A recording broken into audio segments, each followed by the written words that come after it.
दिसंबर का महीना जैसे जैसे अपने समाप्ति की ओर है, दिल्ली का जो पारा है वो लुढ़क रहा है। एक तरफ दिल्ली का लुढ़कता हुआ पारा है, दूसरी तरफ दिल्ली का सियासी पारा है जो लगातार हर नए दिन के साथ बढ़ता हुआ नजर आ रहा है। और वजह है साल 2025 में दिल्ली में होने वाले विधानसभा चुनाव।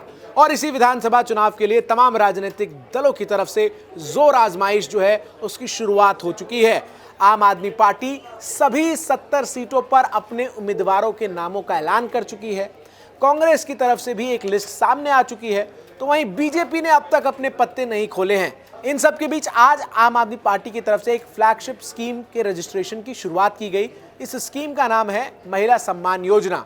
आम आदमी पार्टी के राष्ट्रीय संयोजक अरविंद केजरीवाल और दिल्ली के मुख्यमंत्री आतिशी के द्वारा इस स्कीम में महिलाओं को इनरोल करने के लिए आज से रजिस्ट्रेशन के प्रोसेस की शुरुआत की गई।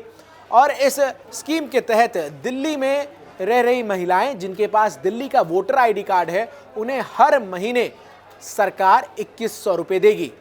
अरविंद केजरीवाल की तरफ से ये दांव तब चला गया है जब बीते कुछ सालों में देश के अलग अलग राज्यों में हुए विधानसभा चुनावों में महिला सम्मान योजना के नाम पर दिए गए धनराशि को जीत का एक बड़ा फैक्टर माना गया है। चाहे वो मध्य प्रदेश में बीजेपी की वापसी के पीछे लाडली बहना योजना स्कीम हो, या फिर जिस तरीके से महाराष्ट्र में एक बार फिर से बीजेपी की सरकार बनी है, उसके पीछे महिलाओं को जो कैश देने के लिए एकनाथ शिंदे ने लाड़की बहना स्कीम लॉन्च की उसकी वजह हो, या फिर जिस तरीके से झारखंड में हेमंत सरकार ने महिलाओं को सम्मान देने के लिए धनराशि देने वाली स्कीम की शुरुआत की वो हो। और केजरीवाल ने भी एक मजेदार राजनेता की तरह तुरंत से जीत का जो फॉर्मूला है उसको अपना लिया और स्कीम लॉन्च कर दी है।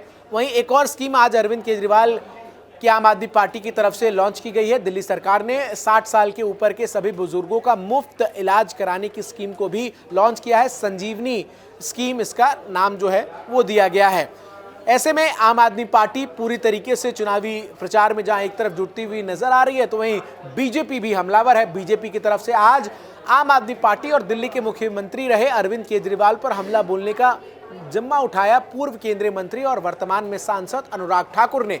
अनुराग ठाकुर ने अरविंद केजरीवाल को कटघरे में खड़ा करते हुए यमुना अब तक दिल्ली में साफ नहीं हुई, दिल्ली में किस तरीके से भ्रष्टाचार बढ़ा, किस तरीके से शराब की दुकानें खोली गई, यमुना में डुबकी से लेकर तमाम मसलों का जिक्र किया और केजरीवाल को घेरने की कोशिश की गई। शीश महल का भी जिक्र बार बार अनुराग ठाकुर की तरफ से किया गया। वहीं जब इन तमाम बातों को लेकर अरविंद केजरीवाल से पूछा गया कि आखिर जो स्कीम्स वो लॉन्च कर रहे हैं तो उसके लिए वो पैसा कहाँ से लाएंगे, तो उस पर उन्होंने कहा कि मैं पैसा ले आऊँगा, मैंने मुफ्त बिजली के वादे का ऐलान किया था, मैं मुफ्त बिजली दे रहा हूँ, मैंने मुफ्त पानी का ऐलान किया था, मैं मुफ्त पानी भी दे रहा हूँ, मैंने फ्री महिलाओं के लिए बस यात्रा का ऐलान किया था, मैं वो भी दे रहा हूँ, इसलिए मैं इस योजना के लिए भी पैसा ले आऊँगा। कुल मिलाकर दिल्ली में सियासी तापमान हर नए दिन के साथ बढ़ता हुआ नजर आ रहा है। बीजेपी ने केजरीवाल के ऊपर तमाम आरोपों से जुड़े एक बुकलेट को ही जारी कर दिया है, तो वहीं दूसरी तरफ आम आदमी पार्टी कह रही है कि बीजेपी के पास कोई मुद्दा नहीं है, कोई नेता नहीं है, कोई चेहरा नहीं है, और वो केवल और केवल ऐसे मुद्दों को उठाना चाहती है जिससे दिल्ली की जनता का कोई भला नहीं हो सकता। और इसीलिए आम आदमी पार्टी बीजेपी के इन तमाम प्रोपेगेंडा और बहकावे में नहीं आएगी और वो दिल्ली के विकास के मुद्दे पर ही चुनाव लड़ेगी। आम आदमी पार्टी की इस स्कीम के बारे में आप क्या कुछ सोचते हैं? अगर आप दिल्ली के रहने वाले हैं और आप दिल्ली के रहने वाले नहीं भी हैं, तो क्या ऐसी कोई स्कीम आपके राज्य में है या नहीं है, और अगर नहीं है तो क्या होनी चाहिए? इसको लेकर आपकी क्या राय है, जरूर कमेंट बॉक्स में हमारे साथ साझा करें। बहुत बहुत शुक्रिया।